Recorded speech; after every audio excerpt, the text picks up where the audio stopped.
आज का हमारा विषय है भगवान महेश पातंजल का अष्टांगिक मार्ग। अष्टांगिक मार्ग के जो संस्थापक हैं वो हैं भगवान महेश पातंजल।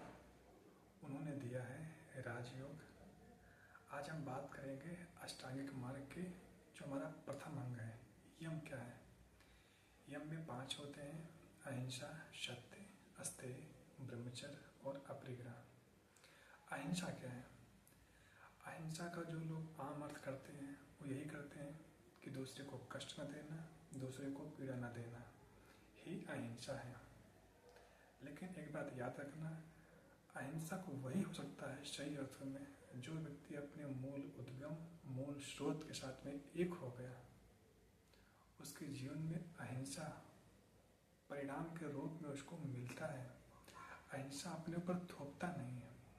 आज समाज में जिसको लोग अहिंसक बोलते हैं कि बहुत सीधे हैं, सरल हैं, सज्जन हैं, इन्होंने अपने चारों तरफ एक सिद्धांतों का, शास्त्रों का, विचारों का एक आवरण ओढ़ रखे होते हैं।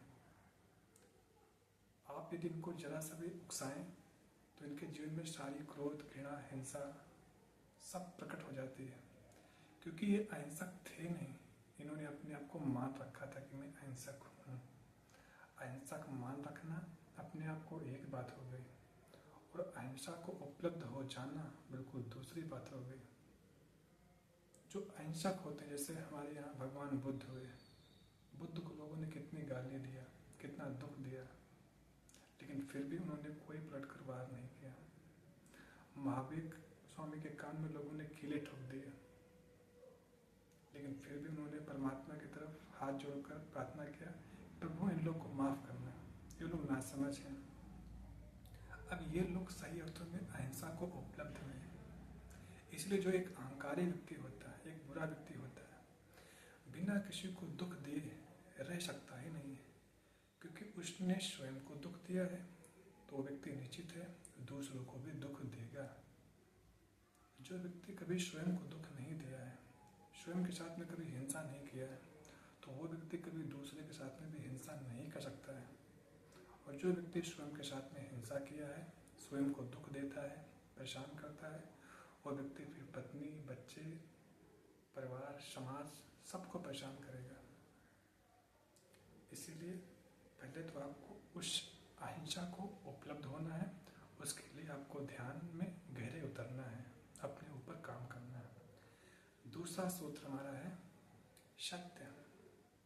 सत्य क्या है? सत्य का मतलब होता है, एक व्यक्ति होता है जो केवल मान रखा होता है कि ये लिखा है तो सत्य है, क्योंकि शास्त्र में लिखा है, सिद्धांतों में लिखा है, किसी ने बता दिया है, इसलिए वो मानकर चल पड़ता है। एक दूसरा व्यक्ति होता है जो मानता नहीं, वो सत्य को खोजता है, स्वयं में उतरता है, खोजबीन करता है। और जो व्यक्ति खोजबीन करता है, अपने भीतर उतरता है गहरे में, तब जाकर उसको जो सत्य मिलता है, वो जो सत्य होता है वो सत्य थोपा हुआ नहीं होता है। 2 तरह का ज्ञान होता है, 2 तरह का सत्य होता है। एक सत्य वो होता है जो तुम्हें दूसरों से मिलता है। जो तुम्हें दूसरों से मिलता है वो दूसरों से छिन भी जाएगा। सत्य वही होता है जो तुम्हें स्वयं से मिले, और जो सत्य आपको स्वयं से मिलता है वो फिर कभी छिनता नहीं है। वो वही तुम्हारा वास्तविक स्वभाव है, वही तुम्हारा होना है। और जिस दिन तुम्हारा जो होना है तुम उसके साथ में एक हो जाते हो, तो फिर आप कभी किसी को भ्रम में रखते नहीं हो। आप कभी किसी को फिर दुख नहीं दोगे, किसी को पीड़ा नहीं दोगे।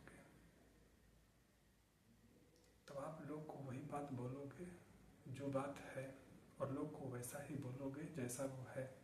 ऐसा ही व्यक्ति लोग को फिर सीधा स्टेटमेंट, सीधा वक्तव्य देता है, कभी लोग को भ्रम में नहीं रखता। जैसे एक माँ बाप होते हैं, कभी भी अपने जो बच्चे होते हैं कभी उनको भ्रम में नहीं रखेंगे, जो अच्छे माँ बाप होते हैं। ऐसा ही एक गुरु होता है, जब अपने भीतर उतरता है, खोजबीन करता है, गहरे उतरता है, समाधि को उपलब्ध होता है, तब उसके भीतर एक कंपेशन, एक करुणा पैदा होती है।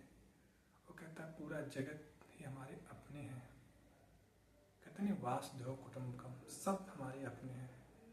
जिस दिन ये भाव तुम्हारे भीतर सघन होता है अपने आप, फिर तुम कभी किसी से झूठ बोल पाओगे नहीं। बोलना भी चाहोगे तो नहीं बोल पाओगे। आज समाज में लोग एक दूसरे से इतना झूठ बोल पाते हैं, इसीलिए दूसरे को भ्रम में रख पाते हैं, इसीलिए क्योंकि उनके भीतर कोई प्रेम, कोई करुणा होता ही नहीं है। वो आपको अपना समझते ही नहीं। जिस दिन सच में कोई आपको अपना समझेगा वो कभी आपको भ्रम में नहीं रखेगा, कभी आपको दुख नहीं दे सकता है, कभी आपको पीड़ा नहीं दे सकता है। आपको वही बोलेगा जो सत्य है, वैसा ही बोलेगा जैसा वो है। तो सत्य आपने जाना। तीसरा हमारा क्या है? अस्तेय। अस्तेय का मतलब क्या होता है? अस्तेय का मतलब होता है चोरी न करना। आप चोरी भी कैसे करोगे? चोरी करने के लिए दो होना चाहिए, द्वैत होना चाहिए कि मैं अलग हूँ और आप अलग हो, तभी तो चोरी कर पाओगे। जिस दिन आप जान गए कि हम सभी एक ही हैं, आपस में सभी लोग जुड़े हुए हैं, ये पूरा अस्तित्व जुड़ा हुआ है, आपस में कनेक्ट है, तो आप चोरी कैसे करोगे?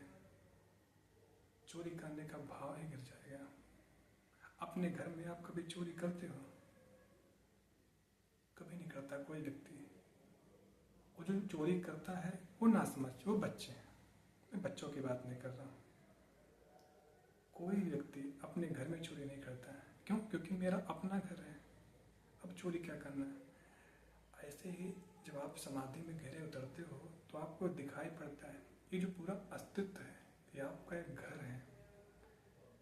इस घर में जितने जीवन पनप रहे हैं, लोग जी रहे हैं,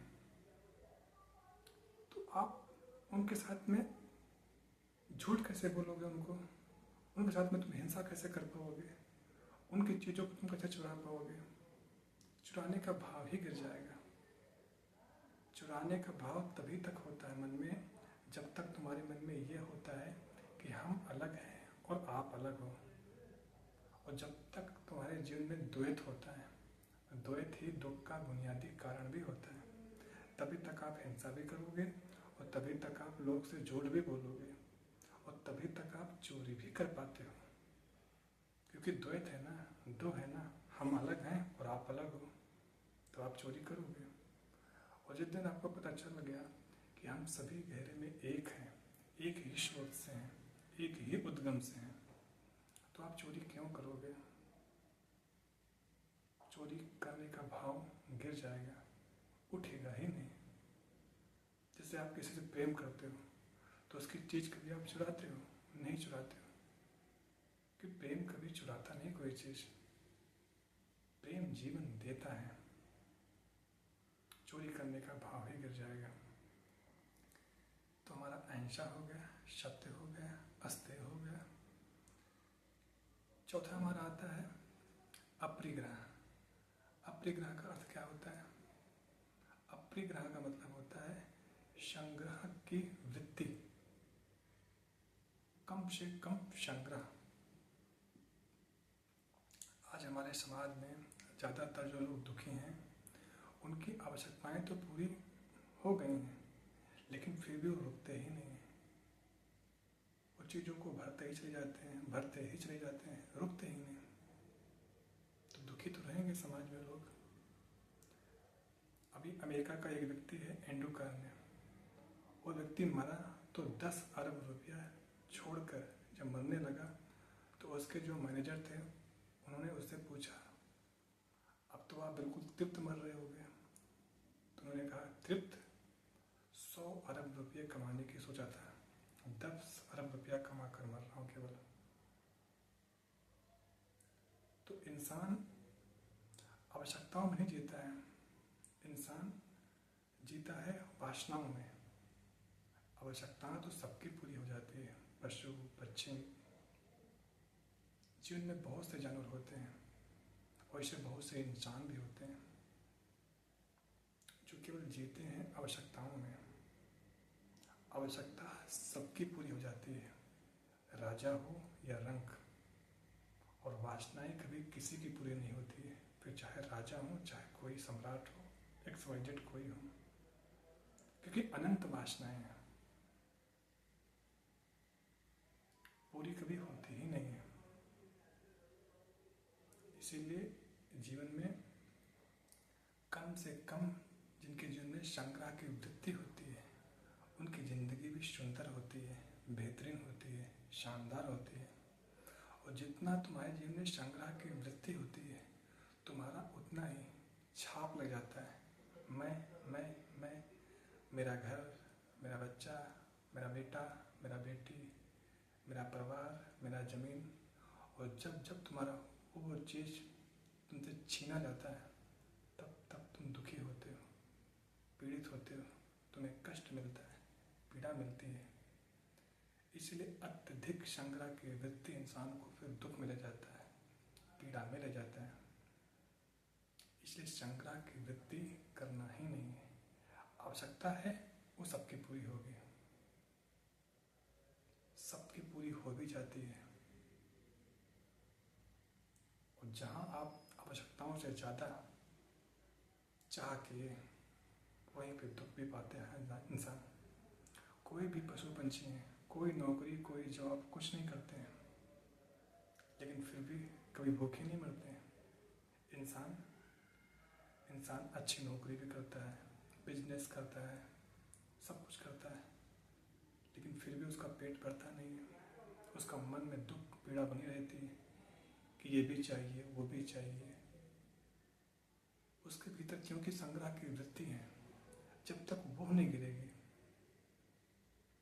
तो उसको पूरा पृथ्वी का, उसको पूरा साम्राज्य दे भी दिया जाए तब भी वो दुखी रहेगा, क्योंकि उसकी वृत्ति जो है वो नहीं मिट रहा है। और जब तक तुम्हारी वृत्ति नहीं मिटेगी, तुम्हारा जो पर्सपेक्टिव, तुम्हारा जो दृष्टिकोण है, जब तक वो नहीं बदलेगा तब तक आप दुखी रहेंगे।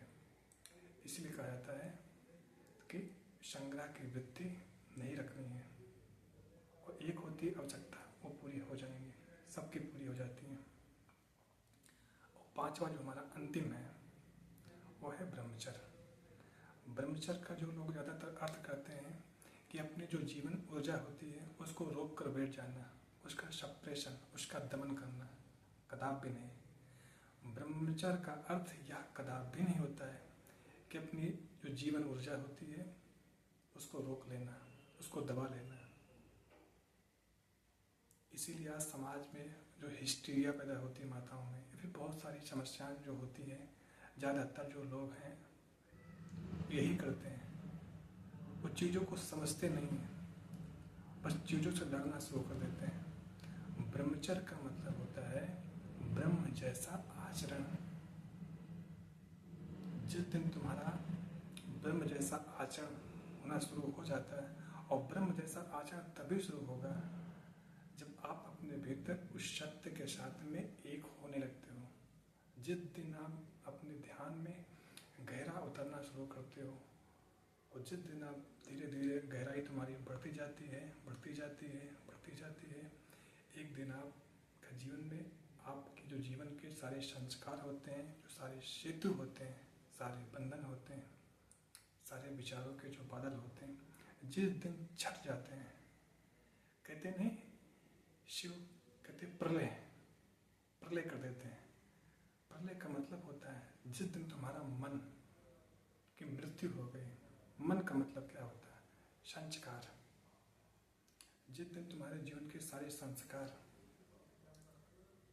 गिर जाते हैं, नष्ट हो जाते हैं, उसी दिन तुम्हारे जीवन में तुम्हारा जो मन होता है उसकी मृत्यु हो जाती है। उसी दिन आप फिर द्विज होते हो, उसी दिन फिर आप ब्रह्म होते हो। इसलिए हमारे यहाँ बोलते हैं ब्रह्म ऋषि। ब्रह्म ऋषि का मतलब होता है कि ब्रह्म जानात इत ब्राह्मणा, जो ब्रह्म को जाना ही नहीं, ब्रह्म जैसा हो भी गया। अब जो व्यक्ति ब्रह्म जैसा हो गया वही व्यक्ति समाज में सच्चा जस्टिस, सच्चा न्याय करता है। फिर उसके लिए पूरा जगत ही ब्रह्म हो गया। ये ब्रह्म उनके लिए हुआ है, याद रखना। एक संसारी व्यक्ति के लिए जगत संसार ही रहेगा, लेकिन जो व्यक्ति समाधि में उतरता है उसके लिए यही जगत ब्रह्म हो जाता है। जब व्यक्ति अपने कॉस्मिक बॉडी, अपने ब्रह्म शरीर पर पहुंचता है, जब उसका वो शरीर एक्टिव होता है, सक्रिय होता है, उसके लिए जगत ब्रह्म जैसा हो जाता है, उसको एक ब्रह्म ही दिखाई पड़ता है। क्योंकि हर व्यक्ति के भीतर उस इंसान को वो चेतना ही दिखाई पड़ता है, वो परमात्मा ही दिखाई पड़ता है। इसलिए वो कभी किसी को दुख, कभी किसी को कोई पीड़ा नहीं देता है।